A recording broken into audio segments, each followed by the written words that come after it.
दणका लागणार नाही।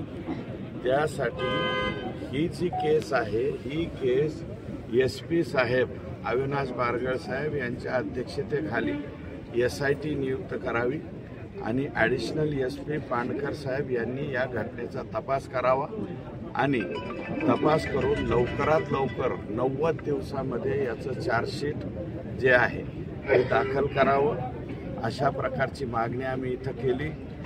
CID चौकशीची मागणी लोकांनी केल्यामुळं CID चौकशीचे ऑर्डरसुद्धा आले।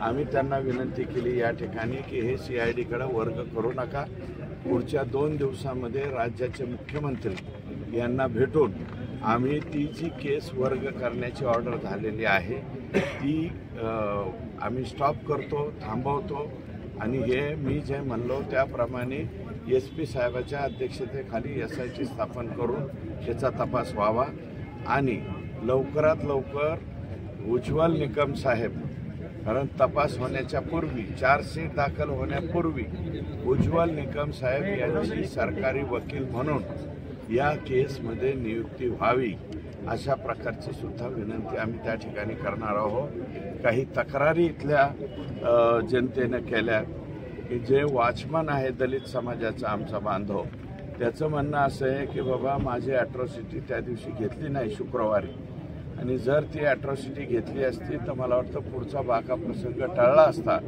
तो ती घेतली नाही।